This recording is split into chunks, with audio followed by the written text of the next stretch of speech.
him back to life. You know, people sit out on the front porch hoping people will come by. Go forth and do good.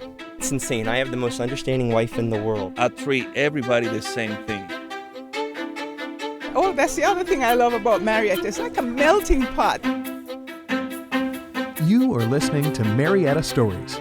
Each week, veteran podcaster Bill Nowicki brings you the heartwarming, interesting, and fun stories from the people that make the community of Marietta, Georgia, a place to call home. Here's your host, Bill Nowicki. You know, I went to Fontaine Lewis's last gig at the Prestige Bistro up in Marietta, and I took a friend from work, younger person, and she absolutely had a great time, and so did I. And I want to tell you about the first annual Marietta International Music Festival. They have a bunch of acts, but I interviewed a couple folks from that show. Gwen Hughes, and she's going to be here with the Jazz Cats, and a young man, Zach Wilson, has a really cool story about meeting Fontaine and getting to know him. Without any further ado, here's Gwen Hughes, Marietta native, and Zach Wilson, a graduate of KSU.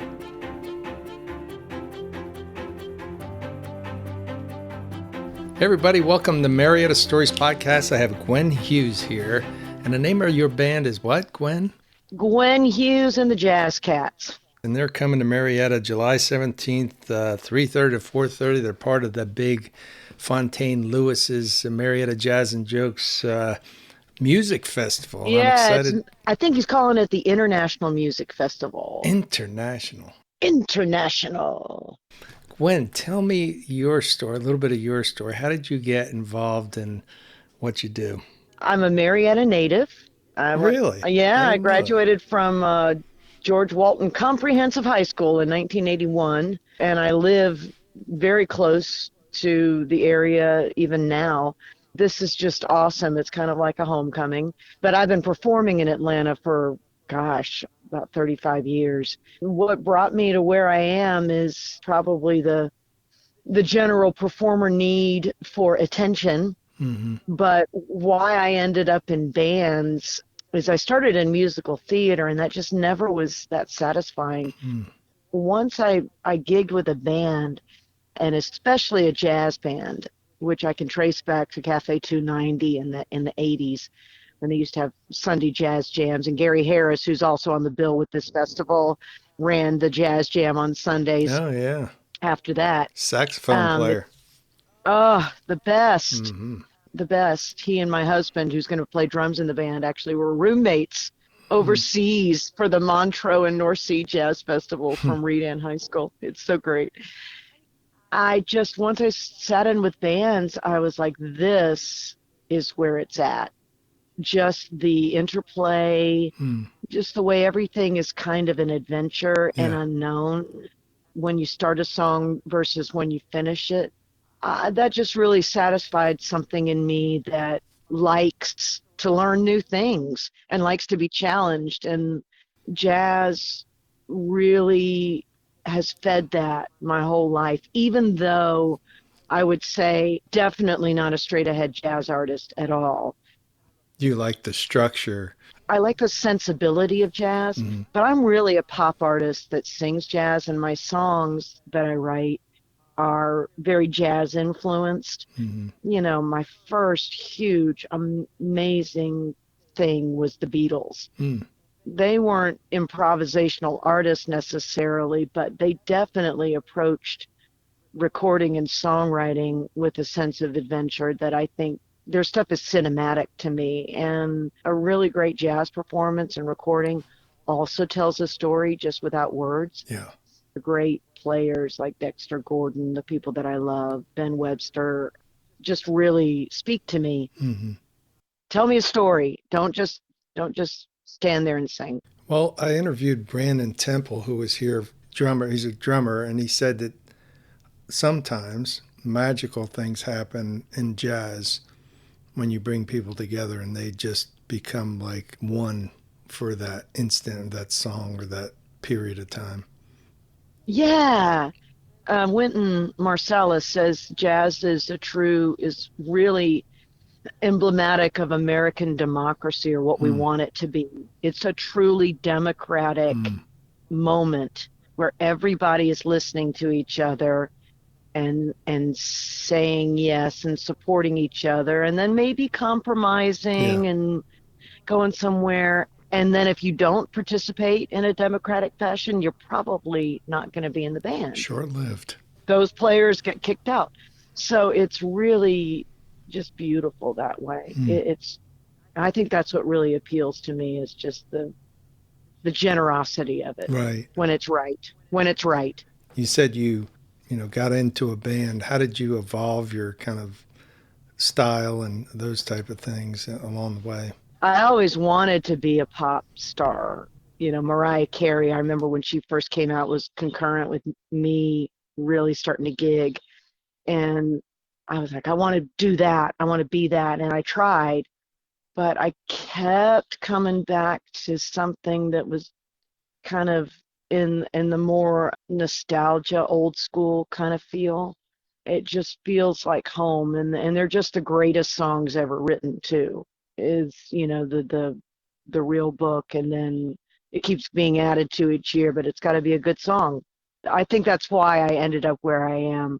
I have bands that all are kind of retro, and Ed Fontaine actually called this band the Jazz Cats for this gig, but I really call it the Retro Cats, because people have a love-hate relationship with jazz in this country, and it's really too bad because we invented it. But if you put retro or improv in front of it, then they're a little more open to it, which I don't quite understand. But what you're describing is that little nudge you get sometimes, and especially since we're probably around the same age, you have these little voices that start out and they get louder and louder, and it sounds like you found that genre that you really enjoy. Yeah, I think so. There's always new things to explore with old music. And I think that's where I'm at. Is I'm a songwriter, and I've gotten some success with my own songs. But I always think that these really great songs that other people have written, let's see if we can find something new with them. And that's the jazz sensibility in pop music that I really kind of live. Yeah. So you kind of combined your love, but you're going back to the old standards. Like, what are your favorite top? And it just comes to mind in your head if you were said, you have a 30-minute set. What types of things, standards wise, would you play? Right now, it changes, but right now it's very blues. Got My Mojo working, and Love that song. Oh, such a great song. It is. It's so simple. Wee Baby Blues, I just learned, by Big Joe Turner. When you ask me what songs I really like, I think about the artists that did them. Like, I love Nancy Wilson. And Nancy Wilson, how she sang, she started out with Cannonball, very blues, but with jazz. And then she was also a pop singer. So I really identify with her and her version of What a Little Moonlight Can Do. That's a great song. I love the song I Love Being Here With You by, Peggy Lee, I think, wrote it, but Ernestine Anderson, the energy behind that. I love the song Taking a Chance on Love.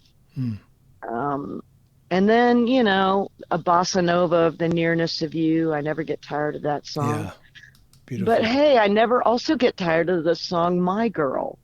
I think that is just almost a perfect song, but it's been absolutely homogenized by being played a bazillion times all over the world.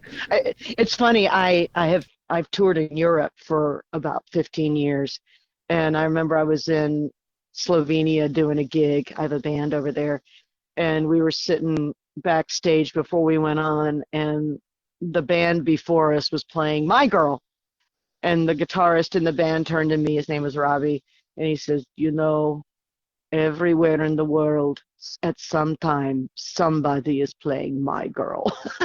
And it's true. Yeah. It's just that song that goes everywhere.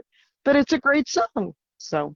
Well, it's easy to see you have a love for music and you've made your whole career around it. What should people that come to the festival expect from the Gwen and the Jazz Cats? It'll have energy and welcoming, and you can dance. It's going to be about the audience having a good time. We're going to show up with a set list that includes a lot of the songs I just talked about. I'm there for the audience, and whatever they want and whatever they're feeling is where we go. And the players that I have with me, I have Alan Cook on keys, Andy Ulau, who played for years with Bill Charlap in New York, is going to be on bass. Mike Hinton, who I just mentioned, my husband, on drums. And then on guitar, I'm going to have Reggie Ward, who still tours with the SOS band, and Fred Wesley, who was James Brown's trombone player. Wow. So it's going to really have a pocket. And just come on out and expect to have a good time. Yep. Starts July 17th at 2 p.m. and you guys perform at 3:30 to 4:30. That's us. Yeah. I'm super excited to hear you guys and meet you. Back at you, Bill, and thanks for all Yeah. that you do to support Marietta. It's just become the coolest place on earth. Yeah. And I'm so happy to be from there. Yeah. Well, Fontaine has he's poured a lot into bringing great music to Marietta. It's incredible the amount of Emmy winners and folks that I've met that have played jazz and jokes, and he keeps on working. I don't know where he finds the energy. I know, but he's true blue, and Yes. it's just a pleasure and a privilege to support him. Yeah, well, great talking to you, and we'll see you on the 17th. Look forward to it, Bill. Thanks so much for everything. All right. Now on to Zach Wilson, somebody I really think you're going to like. Here's Zach. Welcome to Marietta Stories Podcast. I have Zach Wilson with me. He's one of the band members. Are you going to be playing by yourself? You're a headliner. I'm one of the acts on the first international Marietta Music Festival. Yes, I'm super excited. Fontaine was telling me about your journey to where you are now from Kennesaw State. I guess you're a prodigy, but you're a young man. How old are you, Zach? I just turned 24. Wow. How did you get started in music and doing what you're doing? As a young child, I was told that I was like sing and dance around the house a lot, and I thought that I wanted to play guitar, but my dad said before you learn how to play guitar, you have to learn piano. So he put me in piano lessons. I got serious about it when I was maybe around 10 or 11, and I've just stuck with it since then. Really? I started out classically trained, and I then ventured on. I learned some R&B and gospel. I started playing at my church under the direction of the music minister there. And then soon after that, I realized I want to take it further. Like I want to do this full time, and I knew that I wanted to go to school to do music. And I picked Kennesaw State University, and I got my major in music performance with the jazz studies. Why did you go into jazz? I feel like jazz gives you a good understanding of almost everything. It can get very complex, and it can get very involved, and I wanted to just dig deeper into it. But I feel like if you have an understanding of jazz, it kind of gives you an understanding how all genres of music work. What is it about the complexity of it that you like? Well, just because there's so many different directions you can go with it, and such a rich history and things of that nature, and I just very much enjoy it. And I think learning how to play jazz, it helps me play other genres of music and so on and so forth. Nowadays everything kind of blends together somewhat. Right. And, the lines aren't as clear as usual, but I kind of like it like that. Name some of your influences early on. Fontaine was telling me about them, but why don't you inform everybody? Corey Henry, definitely. Robert Glasper, Herbie Hancock, Chick Corea. The members of Snarky Puppy, like Sean Martin, is a big influence on me. People like that. And why did you choose those folks? Well, Corey Henry, he's just been amazing forever. A lot of times I would hear people, but they would say like older, or they were big back in their day. No disrespect, but I Corey Henry and like those guys, they're like the new guys on the street. You know what I'm saying? Well, at least when I found out about him, and it was just something fresh and something new. And like I say, you know how genres kind of cross-pollinate. That was just something that was super interesting to me, and that's how I got hooked on the Robert Glasper. And you know, people like Corey Henry, he's just so great. Like he can effortlessly go from organ to piano to keys to a mode synth, and he just does them all just great. And you know, all of them have that sort of capability, and I just got hooked. Yeah. And that's why I like them as my main influences. Yeah. Was there a time, because I'm sure you're a younger person showing up at some of these gigs or whatever, that people kind of looked at you like, I don't know about this, and then you changed their mind? Was there any moments that you remember? There have been times, you know, when I was younger, when I was like 14, 15, I was in a couple of productions, and you know, I was the youngest person there. Even though I wasn't like the only piano player there, you know, I was kind of getting groomed up into doing those sorts of gigs. And so sometimes, you know, it was not overwhelming, but it definitely pushed me further than what I had done before. But that helped, you know, all of that was just training for doing stuff now, and you know, the gigs that I've had and like the gigs that I plan to take. Yeah, but I held my own, and everything that I did, I learned from it, and I think it did nothing but help me. Yeah. How do you leverage like people that have been in the industry for a while? How do you get their take on things, and how do you stay curious so you're continue to learn? You know, you always want to remain a student, and you know, I just ask about certain gigs. I just, depending on what the musical situation is, I say, hey, tell me about this situation, and then they'll tell me that, or things of that nature. I just ask questions. I've always been curious. I'm not really afraid to ask questions if need be. Yeah. I think leveraging your youth, they're going to give you some insight, I'm sure, quicker than they would someone that has a lot of experience. They want to help you out. What do you think the next 5 years holds for you? Oh man, that's so loaded. I did just recorded my debut album about a month ago. You'll hear about it soon. Just keep up with me. I can guarantee like by the end of the year. Okay. It's my debut album, so I hope to be doing a lot of shows with that and pushing that and really stepping out into my own art. Oh, cool. And just keep following the journey? Exactly. Great. Tell me about what people should expect when they go to the first annual International Marietta Music Festival from you. Come just expecting a good time. You'll see some artists you maybe don't know, and maybe you'll leave being fans of them. That's how people get big, or that's how people, you know, they grow in their artistry. Yeah. You know, you start off and, you know, hey, nobody knows them yet, but somebody gives them a chance, and you actually sit down and listen to them, and you'll find there's got to be somebody on that lineup that you'll like. Yeah. I'm not familiar with a lot of these people on the lineup, but even though I'm going as a performer, I'm going to be there as a fan, listening to everybody else, and you know, respecting what they do, and hoping to find some artists that I'm now supportive of. Yeah. So that's what you should expect, and you should expect a great time, and just go in with the best possible attitude, and you've got to leave with a smile on your face.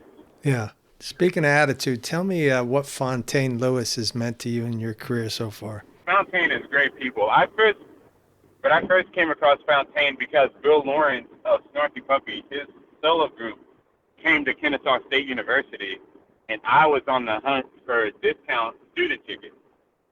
And so I ended up, the email that was on the Eventbrite link, I believe it ended up being his email. So he said, I'll tell you what, I'll make your name a discount code. You know, you put your code in, and students get $10 off. And then he ended up giving me a commission based off of how many tickets I sold. And that was back in 2016. That was the first time that I had ever met him. And, you know, he brings shows to Atlanta all the time. He brought Sean Martin to town. He's brought Bill Lawrence a couple of times, and a bunch of other, kind of ground up people. He actually gave me my first headlining show. I invited him to my senior recital in 2019. I did a tribute to Herbie Hancock, and I invited Fontaine to come and, just to sit and enjoy.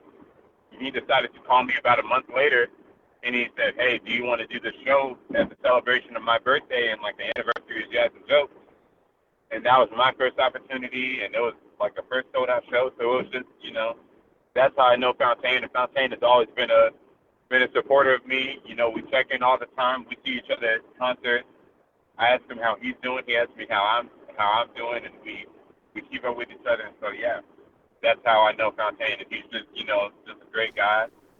I'm looking forward to what's next, with his deal, because this music festival seems big. I'm glad that he asked me to be a part of it.